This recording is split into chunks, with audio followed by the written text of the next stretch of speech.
Hello everybody, Treno here, and today on the Seek and Destroy dev server, we're going to be taking a look at a new Israeli vehicle, the Namer 30, which is coming in at rank 7 battle rating 10.3, which is a little bit unusual because basically that means there's not a lineup for it to go in with other than the improved Chaparral. If you use it with your lower battle rating vehicles, it's going to bring them up to 10.3. But if you bring it along with your 11.0 lineups, it might suffer a little bit because it's going to be dragged up to the higher battle ratings. And basically, this seems to be an Israeli IFV, and it's a rather large vehicle. It looks like it's been built on an MBT chassis. It's just, quite a bit taller than most other IFVs. And it's got a massive gun that's just sticking out the top here, which is a 30mm Bushmaster 2 Mark 44. It has got good vertical guidance of plus 60 and minus 20. That minus 20 might be needed because it feels like at close range you're probably going to be shooting down on enemies. It's got a 2-plane gun stabilizer and a targeting speed of 21 degrees in the horizontal and 13 degrees in the vertical, and a reload rate of 13 seconds. And with that you can fire your default APDS rounds, 81mm penetration, 500 meters, high explosive incendiary tracer shell, 9mm max penetration, or an APFS DS round, 110mm penetration at 500 meters. But of course you've also got the spike missiles fitted to the side here. So they've got a reload rate of 13 seconds, targeting speed of 15 degrees horizontal, 14 in the vertical, and they've got a penetration of 700mm. So it's got infrared guidance, a 20km lock range, missile guidance time of 35 seconds, and the missile itself has got an tandem charge, so it is effective against ERA-equipped enemies. So yeah, another vehicle with the spike missiles. Looks like this is going to be one of the main ways of killing enemy tanks.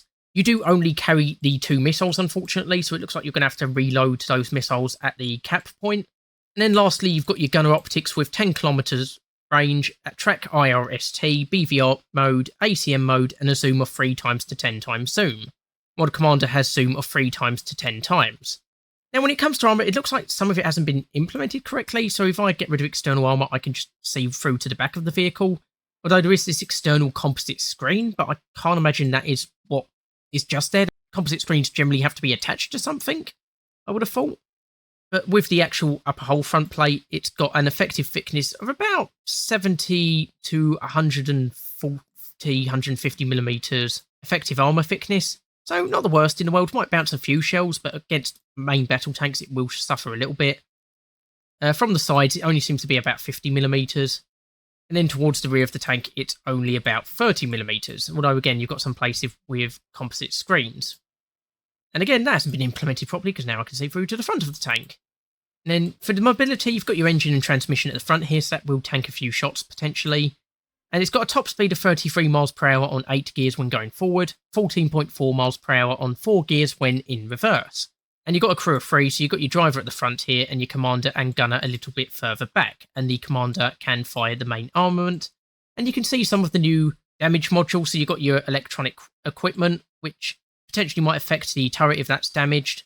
And you've got your power system, which will knock out the fire control system, gun stabilizer, and any radar if one is carried. I don't think one's carried on here. I just think it's for vehicles with radar. So potentially, if any of that gets damaged, you might lose the use of your turret, or the use of it will be severely impacted at the very least. But yeah, it's nice for Israel to be getting an IFV type vehicle.